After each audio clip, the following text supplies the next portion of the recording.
Olá, eu sou a Marina, sou psicóloga, sou consultora em aleitamento materno e vou falar hoje sobre ganho de peso em bebês para vocês. Quando é que a gente deve se preocupar, quando é que a gente deve considerar que está tudo ok, né? É uma preocupação muito grande das famílias a questão do ganho de peso, especialmente porque é um assunto que gera muita pressão por parte dos profissionais de saúde, né? Então é importante a gente entender o que é normal e o que não é, quanto é o tempo que a gente deve esperar para que as coisas comecem a andar e quais são os fatores que podem atrapalhar o ganho de peso de um bebê. Antes de eu começar, eu vou pedir para você deixar o seu like aqui embaixo e compartilhar esse vídeo com alguém que esteja precisando dele. Bom, vamos lá. O bebezinho nasce, geralmente, né, a gente espera que ele perca aí mais ou menos 10% do peso de nascimento, tá? Nos próximos dias que vem. E a gente vai estimar que mais ou menos até o 15º dia de vida, tá? Não tem uma regra fixa, a gente tem que observar o bebê como um todo, os sinais de hidratação, como é que tá essa livre demanda, tá? Mas a gente espera que mais ou menos até o 15º dia de vida ele já tenha recuperado esse peso. E a partir daí ele comece a ganhar peso, tá? Há bebês que vão perder um pouquinho mais do que esses 10%. Perdas maiores do que isso, muito maiores do que isso, são sim consideradas preocupantes, tá?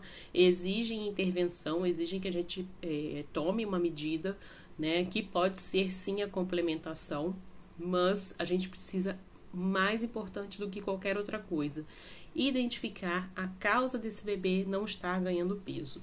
O que a gente estima que é uma média de ganho de peso? É um ganho de peso de mais ou menos 25 gramas diários a partir aí desse 15º dia de vida, tá? Então, isso é uma média. Existem bebês que vão ficar acima dessa média, vão ganhar mais do que esses 25 gramas, e existem bebês que vão ficar abaixo dessa média, vão ganhar menos, e está ok se isso for um ganho constante e permanente, quer dizer, aquilo pode ser somente um ritmo de crescimento desse bebê, tá? Pode ser uma característica genética, se os pais não forem tão altos, se os pais não tiverem um peso tão grande, tá? Isso pode ser ok, não é problema, pelo contrário, é muito bom porque o leite materno protege o bebê contra obesidade, protege o bebê contra problemas de hipertensão, diabetes, enfim. Então, o bebê não tem que ser gordo para estar saudável. Mas se a gente tem um bebê que está em condições diferentes das que eu mencionei, quer dizer, ele está com ganho de peso estacionado ou ele está perdendo peso ao invés de ganhar, sim, temos que nos preocupar. E especialmente se a gente já passou desse 15º dia, tá? O que a gente tem que avaliar? Está acontecendo a livre demanda com esse bebê ou ele está mamando em horários fixos, né? Ele está mamando de madrugada. A mamada da madrugada é essencial. Por quê? Porque é a hora do pico da prolactina. A prolactina é o hormônio que produz o leite materno. Então, é muito importante a gente manter as amamentações noturnas, né? Não dar aquela famosa mamadeira da noite, da madrugada, né? Que o bebê vai tomar aquela mamadeira meia-noite, aquilo vai pesar no estômago dele, ele vai deixar de mamar a noite inteira, vai deixar de estimular o seu seio. A gente viu no vídeo anterior que o leite materno é produzido a partir da remoção. Então, se aquela mama está ficando cheia, aquele leite está ficando parado durante a noite na mama da mãe, sim, ela vai comprometer a produção para o dia seguinte dela. Então, é muito importante a gente respeitar a livre demanda. O que é isso, Marina? É amamentar o seu bebê sempre que ele solicitar. Começou a dar sinais, começou a mexer a cabeça, a mexer os braços, a procurar com a cabecinha de um lado para o outro, isso é sinal de que o bebê precisa ser amamentado, tá? Não espere o bebê ficar com muita fome, tá? Isso vai fazer com que ele pegue a sua mama de qualquer maneira, com que ele te machuque, com que ele faça uma mamada muito forte e pouco eficiente. Quer dizer, ele vai machucar você e ele vai fazer uma baixa extração de leite, vai gerar uma baixa produção de leite em você por um estímulo inadequado, tá? Então, o bebê tem que fazer uma boa pega, avaliar se essa pega anda boa, se essa pega está bem feita, se esse bebê está fazendo uma movimentação correta, adequada. E uma boa extração de leite, quer dizer, ele começa uma mamada com muito vigor, com muita intensidade, depois ele vai reduzindo o ritmo, a gente começa a ouvir os goles do leite, né? Ele suga uma vez, engole outra, suga e engole, a gente escuta os goles de leite. Isso é um sinal de que o bebê está mamando bem, tá? Chupeta, sim, chupeta impede livre demanda, chupeta altera o funcionamento da língua do bebê, da boca do bebê, e chupeta vai causar baixa produção de leite e baixo ganho de peso no bebê, e especialmente se ela já é introduzida nesse período tão precoce. Então, se o seu bebê usa chupeta e está com dificuldade de ganho de peso, jogue a chupeta no lixo, porque ela está atrapalhando esse ganho do bebê. Tá? Ela causa baixa extração e ela diminui a sua produção, porque o tempo que ele está chupando a chupeta, além dele estar trabalhando uma musculatura inadequada, ele está deixando de estimular o seu seio. Tá? Outra questão muito importante da gente avaliar: teste da linguinha. Como é que foi esse teste da linguinha? Deu alguma alteração? Não deu nenhuma alteração? E o bebê não está ganhando peso? Temos aí uma questão para avaliar. Tá? Se o bebê não tem nenhuma alteração e não está ganhando peso, alguma coisa não está certa, tá? Porque o bebê, mesmo que ganhe pouco peso, ele tem que ganhar peso, né? Ele não pode perder e nem ficar estagnado. Então, não sei como foi o teste da linguinha, ou não foi feito um teste da linguinha no bebê, ou foi feito um teste da linguinha no bebê e deu que estava tudo bem, mas ele não está ganhando peso. Temos que reavaliar esse bebê, porque muitos testes são aprovados, né, dão como se o bebê estivesse aprovado, se ele estivesse tudo bem com a língua dele, e na verdade não está.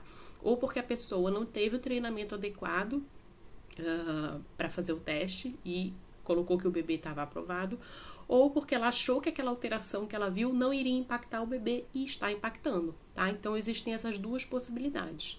E aí ela colocou lá só que estava ok, que estava tudo ok com o seu bebê, nem sinalizou nada para reavaliar. Então, a primeira coisa que a gente vai ver quando esse bebê não está ganhando peso é como está o funcionamento dessa língua desse bebê. Existem algumas alterações de freio lingual que são muito difíceis de se perceber, elas não são aparentes, elas não aparecem quando o bebê abre a boca. Então, e isso também é algo que impacta o teste da linguinha, porque se a pessoa não sabe fazer a manobra, ela não faz a manobra e ela não vê a alteração, ela não vai encontrar nada, e ela vai colocar aqui tá ok, quando na verdade não tá, porque a pessoa não fez a manobra. Tá? Então, é muito importante que, até quando você puder presenciar o teste, verifique se a pessoa vai fazer a manobra de elevação da língua, que é colocar um dedo indicador de cada lado debaixo da língua do bebê para verificar se tem lá alguma coisa, que alguns freios são mais grossos, mais densos, né? E tem uma pele que cobre esses freios, que são os freios submucosos, e eles são mais difíceis de se identificar. Então, a pessoa que não conhece bem, não sabe fazer uma boa avaliação, uma boa inspeção da cavidade oral desse bebê, ela não vai saber identificar, tá? Depois de fazer essa avaliação e constatar se tem ou não alguma alteração aí nessa mobilidade da língua, é preciso a gente avaliar também se o bebê tem alterações de postura, assimetrias cranianas, preferências de lado, ele só vira a cabeça para um lado, ele só gosta de ficar com a cabeça olhando para o mesmo lado, para o lado direito ou para o lado esquerdo, ele não gosta de fazer tummy time, ele fica desconfortável em algumas posições, né? Se ele prefere o lado direito e eu coloco ele do outro lado, ele não gosta. São também algumas coisas que podem impactar a amamentação. Achatamento na cabeça, cabeça amassada, mais atrás, mais do lado, são coisas que podem também impactar a sua amamentação, tá? Então, são questões que muitas vezes as pessoas nos dizem, não, isso não é nada, isso vai melhorar com o tempo, e não vai, tá? A gente precisa de uma intervenção, precisa procurar um fisioterapeuta para avaliar. Às vezes a sua própria consultora pode indicar, se ela souber observar esse tipo de alteração, tá? E encaminhar o seu bebê corretamente para o profissional adequado, tá? Então, são aí algumas questões que vão impactar no ganho de peso do bebê. Se for o caso, né, o bebê não está ganhando peso, eu ainda não encontrei uma resposta para esse ganho de peso, né? Só tem duas possibilidades. Ou o bebê está com uma dificuldade de colocar o leite para dentro, ou você está com uma dificuldade na produção, o que é uma condição muito, muito, muito rara. Então, você tem baixa produção de leite. Alguém te falou isso, tá? Mas por quê? Qual é a causa? Porque tem que existir um diagnóstico que justifique a sua baixa produção de leite. Baixa produção de leite não é como um acidente que eu estava andando pela rua, tropecei e fiquei com baixa produção de leite. Não, não é assim. Você tem que pedir um diagnóstico, que a pessoa identifique a causa dessa baixa produção de leite e a partir daí a gente pode trabalhar para resolver essa situação, tá? Agora, baixa produção de leite não é diagnóstico, não é resposta, tá? Então, a gente só tem essas duas opções. Ou o bebê não está mamando adequadamente, ou você não está produzindo adequadamente. O que é muito raro. Então, as chances do bebê não estar mamando adequadamente são muito, muito grandes. E a gente tem que descobrir qual é o ajuste que tem que ser feito nesse meio desse caminho para que esse bebê comece a ganhar peso. E aí, Marina, o que eu faço? Quais são as medidas que eu faço, então, enquanto eu resolvo ou não resolvo essa situação, não identifiquei ainda qual é a causa desse bebê não ganhar peso? Pra já, você vai começar a fazer extrações para complementar o seu leite, tá? Idealmente aí, se você não sabe se o bebê tem uma língua presa, não é fazer uma complementação com um copo, porque tem muita chance desse bebê engasgar, porque se a língua dele é presa, ela não trabalha bem, tá?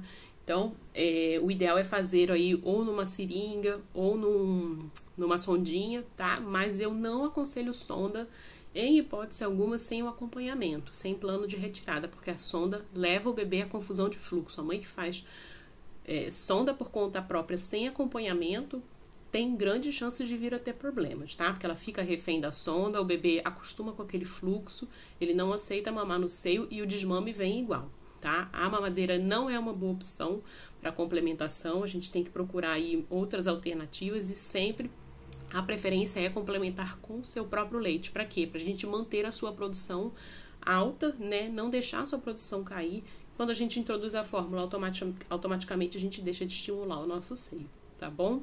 Então é isso, procure ajuda, né? Um olho treinado, uma consultora que tenha condição de fazer essa avaliação com você. Sempre pesquise se a consultora que você vai contratar sabe fazer inspeção da cavidade oral, sabe avaliar a possibilidade de assimetrias cranianas, torcicolos no seu bebê, para que seja feita uma avaliação completa, tá? E não aceite diagnósticos de baixa produção de leite assim, ou leite fraco, nada disso é diagnóstico, ok? Procure uma pessoa com a competência necessária. Se quiser, deixa aí entre em contato comigo pelo link que eu vou deixar aqui embaixo e a gente pode agendar uma conversa, tá bom? Muito obrigada, espero que vocês gostem.